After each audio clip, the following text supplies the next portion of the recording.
नमस्कार मित्रों, जय हिंद, वंदे मातरम। 2021 के लिए विधानसभा चुनाव की सरगर्मी तेज हो चुकी है और 4 राज्यों एवं एक केंद्र शासित प्रदेश पुदुचेरी के लिए चुनाव के तारीखों की घोषणा की जा चुकी है। जी हां, असम, पश्चिम बंगाल, तमिलनाडु और केरल और साथ में पुदुचेरी केंद्र शासित प्रदेश के लिए चुनाव के तारीखों की घोषणा हो चुकी है। सबसे ज्यादा नजरें लेकिन बंगाल पर रहने वाली है, जहां पर पिछली बार 294 विधानसभा सीटों में से भाजपा ने मात्र 3 सीटें जीती थी, जबकि 211 सीटें जीतकर तृणमूल कांग्रेस ने अपनी सरकार बनाई थी। वहीं पर यदि हम देखें तो 2019 के लोकसभा चुनाव में 128 विधानसभा क्षेत्रों में भाजपा की बढ़त देखी गई थी, तो 158 क्षेत्रों में तृणमूल कांग्रेस ने अपनी बढ़त बनाई थी। तो इस प्रकार से देखें तो बंगाल में जो है बीजेपी की वापसी हो रही है और दोनों के बीच जबरदस्त टक्कर होने की संभावना है। वहीं पर बात करें तो कांग्रेस ने भी लेफ्ट के साथ अपना गठबंधन किया है और वो भी टक्कर दे सकती है, लेकिन यदि हम लोग बात माने जो एग्जिट पोल्स है उनकी, तो कांग्रेस जो है कुछ खास टक्कर में नजर नहीं आ रही है और तीसरे नंबर की पार्टी हो सकती है, यानी कि उनका गठबंधन तीसरे नंबर पर आ सकता है। पहले और दूसरे नंबर पर कौन होगा यह देखने वाली बात होगी। वहीं असदुद्दीन ओवैसी ने भी अपना जोर आजमाया है और उन्होंने भी गठबंधन किया है, लेकिन वो एक भोटकतुआ पार्टी के रूप में उभरने की संभावना है उनकी।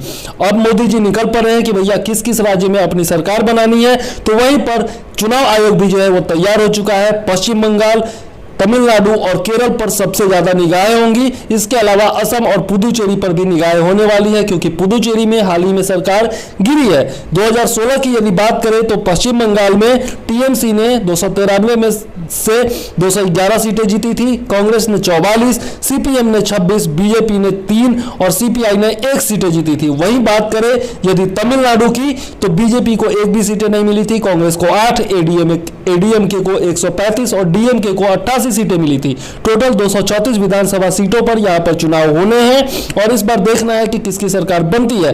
वैसे यहां पर ज्यादा बदलाव होने की संभावना नहीं नजर आती है।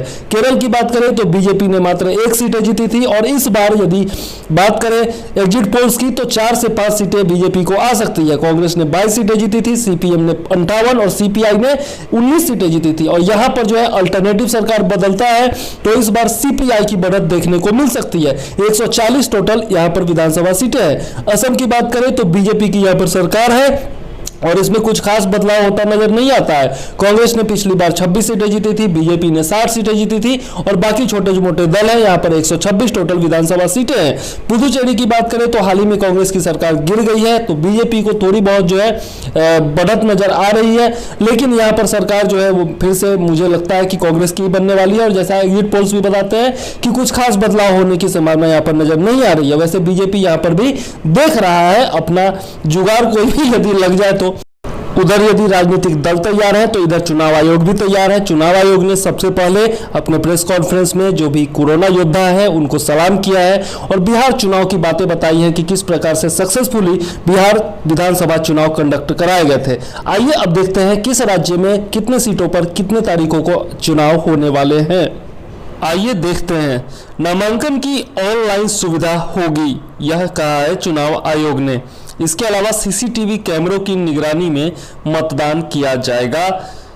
18.6 करोड़ मतदाता मतदान कर सकेंगे। सिक्योरिटी मनी ऑनलाइन जमा की जाएगी। इसके अलावा देखें तो मतदान का समय 1 घंटा के लिए बढ़ाया गया है। जी हां दोस्तों, आगे देखते हैं। 2.7 लाख कुल मतदान केंद्र होंगे सभी राज्यों और केंद्र शासित प्रदेश में। बंगाल में 1,01,916 मतदान केंद्र बनाए गए हैं। त्योहार के दिन मतदान नहीं होगा, ऐसा चुनाव आयोग का कहना है। उम्मीदवार सहित मात्र 5 लोगों को घर घर जाकर प्रचार करने की इजाजत दी जाएगी। इसके अलावा राज्य और केंद्रीय दल जो है वो मिलकर काम करेंगे। बंगाल समेत सभी राज्यों में सीआरपीएफ की तैनाती होगी। अब अगर देखें तो असम में 3 चरणों में मतदान होगा, 27 मार्च, 1 अप्रैल और 6 अप्रैल को। इसके बाद यदि हम देखें तो केरल में 1 चरण में मतदान होने वाला है, वो भी 6 अप्रैल को। फिर यदि हम देखें तमिलनाडु में तो यहां पर भी 1 चरण में मतदान होने वाला है और तारीख होगी 6 अप्रैल। इसके अलावा फिर पुडुचेरी में यदि हम देखते हैं तो 1 चरण में मतदान होगा और तारीख फिर से होगी 6 अप्रैल। और फिर बंगाल की बात करें यदि तो 8 चरणों में यहाँ पे मतदान होना है और तारीखें जो होंगी वो इस प्रकार से होंगी। 27 मार्च, 1 अप्रैल, 6 अप्रैल, 10 अप्रैल, 17 अप्रैल, 21 अप्रैल, 26 अप्रैल और 29 अप्रैल। जी हाँ दोस्तों, ये तारीखें होंगी जिस क्रम में चुनाव आयोग ने बताया है उसी क्रम में मैंने भी आपको बता दिया है, ठीक है।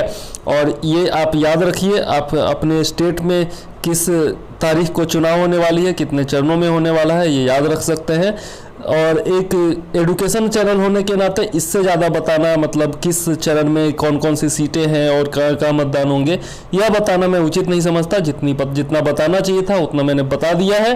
अब आप लोग जो है अंत में सिर्फ इतना बता दूं कि जो मतदान की गणना होगी, जो मत गणना होगी वह 2 मई को होगी, यानी कि नतीजों का ऐलान जो होगा वो 2 मई को हो जाएगा। तो इंतजार कर सकते हैं आप और मुझे दे सकते हैं इजाज़त। जय हिंद, वंदे मातरम।